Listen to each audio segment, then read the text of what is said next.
What's up, YouTube fans? Today I'm reviewing a Blast from the Past Transformers Timelines Overrun, otherwise known as Runabout. They changed the name due to copyright issues, but they're not calling it Overrun. This is basically Runabout. But I also got Runamuck, this guy, little guy in the back here that comes with him. Actually didn't come with the set, you had to get him separately. But these were both Transformers Collectors Club exclusives. And I got this set on eBay, both of them together. And it's really good condition. I was really happy to get it. I got it for about 90 bucks for both. So it's a pretty good deal. And I wanted to review it because it does sort of fit in with the Masterpiece collection. They aren't Masterpiece, but I just wanted to have these two guys, and it's the closest to what I think we're going to get. So, but these aren't mainline figures, so I think it's going to take a while before we get these. But let's take a quick look at the box. On this side, you have Overrun. It does say Transformers Collectors Club exclusive, and on the bottom, adult collectible not intended for use by children, which is interesting because the mold it's based off of is a children's toy, and it's, I mean, it's not necessarily adult collectible. Maybe it's the box that makes it that, but this side basically the exact same thing. On this side, you've got some information about the Transformers Collectors Club. And same on this side. So that's about it for the back. So nothing on the back. And if you open it up, you do have a nice foam display here with both figures. And you take these out. Here you have Overrun, or Runabout, and Runamuck. There's also a little bit more in the box here. If you take this foam insert out, there's a couple things back here. One is an instruction booklet for Overrun. Another is, so this guy really does look awesome. It has a very nice paint job. The wheels are actually painted white. You've got nice tampo printed stripes and logo here. On the back, you've got the taillights are painted. The keyhole is painted. That's pretty neat. That's about how your headlights are painted here too. But a very nice paint job, even these red bits. And on the bottom, I mean, obviously it does look a little bit like a robot, but not too bad. And it rolls really well. It's a very nicely designed Transformer. This guy is basically the same as far as paint detailing, except he's got a lot of gold on him for the Runabout figure. I'm sorry, Runamuck. Red taillights. He's got a painted back grille here.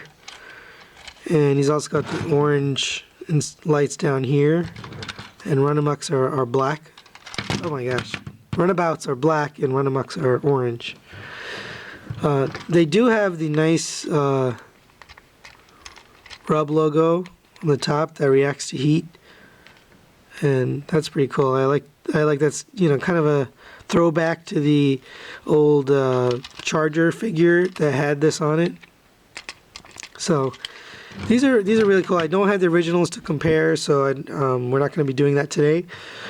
But we will be comparing to some of the Masterpiece figures. So let's take a look at Masterpiece Blue Streak here. Now, as far as size, this is pretty darn close. I mean, the wheels are almost an exact, maybe slightly smaller. Height-wise, pretty close to this Datsun. And width-wise, also pretty close. So not too far off from the Masterpiece dimensions. Now this isn't a real vehicle. It's based off of the Wheeljack mold, but there is no such vehicle like this. Maybe the closest thing to it would be like a Dodge Viper or something. But again, this isn't officially licensed. It's not made by any particular car manufacturer. It's just a vehicle, cool looking vehicle. I think it kind of looks like a Dodge Viper, but not quite. So it's really nothing. But as far as scaling with cars, it does scale well. Now here's MP10B. He also scales pretty well with that. As far as size, it looks just about right. So yeah, good scale in vehicle mode with the Masterpiece line. So we're gonna get these guys. Well, let's quickly go over some of the differences here. You do have a gold paint kind of throughout this figure and gold stripes, which you don't have on the Runabout figure. You also have everything that was gray is orange on this figure, but they're very close. They're very similar. Same figure. Even the head mold, I believe, is the same. The only difference is the paint. So these two are exact molds of each other. But let's get these guys transformed into robot mode, and we'll be right back. Guys, we're back from transforming, and these guys look awesome in robot mode. They really are, you know, high quality Transformers. They're the same mold as the Classics Wheeljacks, so I don't know if they have, I don't have Classics Wheeljacks, but I don't know if these have any improvements over that mold, but it looks like they don't. Other than paint, I think there's some paint differences. But as far as the actual figures go, these really are quite nice. Now this is the official transformation according to the instructions. You're supposed to have these guns kind of hanging off the top here. But if you see the original G1 cartoon, and I'll put a picture up in this corner of these guys, he never had these guns. Neither of these had these guns. They had kind of a backpack, and the backpack sort of emulated what the Battle Charger looked like, because the Battle Charger, when it opened up, it would have a little backpack, and I don't have the Battle Charger to compare it to, but that's kind of what this guy looked like. So there is a fan mode for these two, and I like to show that how you get there. So first you kind of unplug this from there, and you want to fold these down, and then you're going to take these wings, you're going to fold this part in and fold this part in, and then kind of fold this over until you get it basically straight. Same with this guy, fold this over.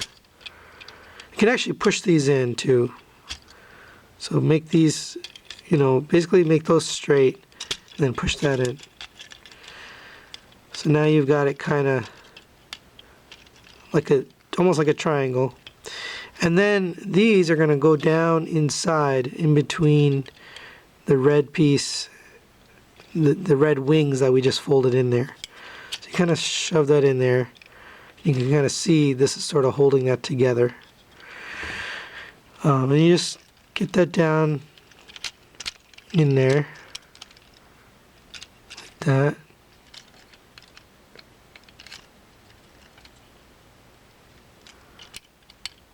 And that's basically his fan mode or Battle Charger mode. And he really does look good like that. I have a little bit of trouble standing here.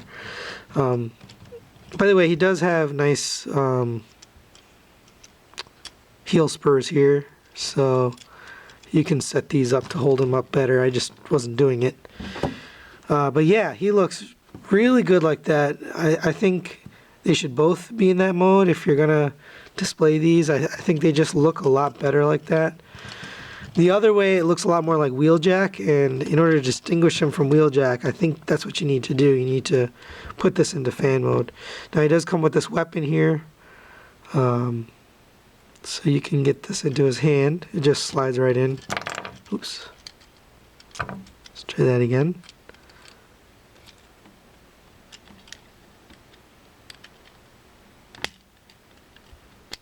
Yeah, okay, so it just slides right into his hand, and it's a very nice looking weapon, and these guys have some nice posability. You can get him into some good poses. There you go. So we'll quickly go over our articulation here. His head is on a ball joint.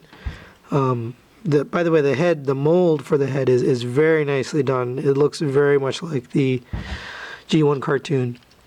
You do have a shoulder butterfly joint here, and you also have a rotation joint there. It's a little bit hindered because I have it in this fan mode, but this one does rotate. Oh, it's blocked by the wing, so either way, whichever mode you have it, it is a little bit hindered, but shouldn't need that anyways. You do get a double jointed elbow,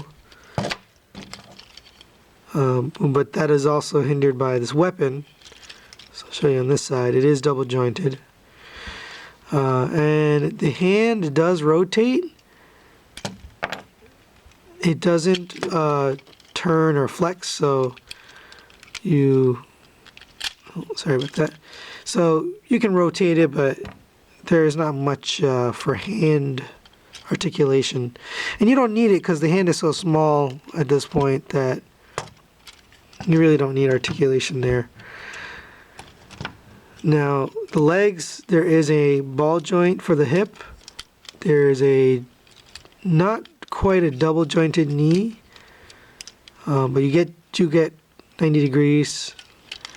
You have an ankle tilt and an ankle rocker, and there's also a heel spur that moves independently a little bit, so you can get some really good poses out of this guy using those joints.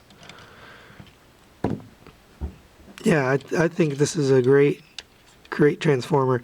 I know this is from 2012, so it's not new. I just kind of wanted to compare it to Masterpiece. So to do that, let's bring in the Masterpiece Prowl. Get his wings closed there. So he is next to Masterpiece Prowl, and obviously much smaller. I think they were smaller. You know, it's hard to tell because the cartoon, the scale changes all the time depending on what scene you're looking at. And we'll give him his gun too. Yeah, the scale changes, so it's very hard to say whether this is the right scale or not. But I think it does look good. You know, I think it's a pretty good. It's funny how the vehicle modes are right on par with Masterpiece scale, and then in robot mode they're so much smaller. Mostly that's due to, you know, they didn't really pack in a lot inside. There's not a lot of folding up. It's a pretty easy transformer to transform, so there's not a lot of folding and compacting in this guy, and that kind of makes it a little bit smaller, but I think it's appropriate. I think it's the right size. Now for another comparison, we'll bring in Masterpiece Bumblebee here.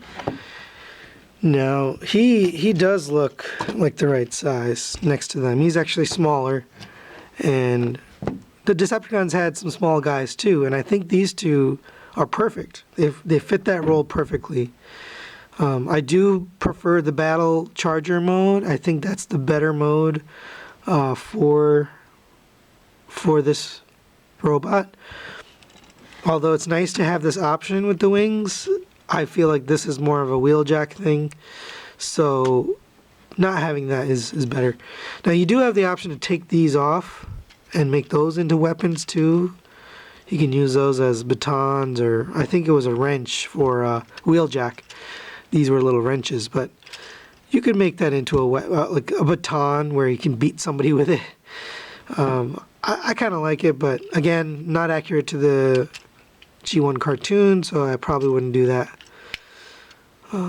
But yeah, really nice Transformers for what they were. I picked these two up for $90. I think it was well worth it. Really good price. $45 each. Now the prices on these went way up after they were released because they were a Transformers Collectors Club exclusive. And some of the Transformers Collectors Club exclusives are kind of lame. They're not that great, and some of them are kind of cool. I think these two were one of the best Transformers Collectors Club figures that ever came out, just because these characters were very sought after. A lot of the characters they release are not from the G1 cartoon, and that doesn't really appeal to a lot of people. And I think that's why these two were so popular. Is they they were in the actual cartoon. That's it for this review, guys. I hope you liked it. This is a throwback review. I'm hoping to get a new figure pretty soon, and that's going to be the X-Transbots Eligos, or aka Cyclonus. That figure is supposed to be released in June, so hopefully we get that pretty soon. And based on the pictures, it looks like it's going to be pretty awesome. Very similar to the Apollyon figure, lots of accessories, highly detailed. So we look forward to that. Please leave me some comments and subscribe and like as always. And we'll see you next time.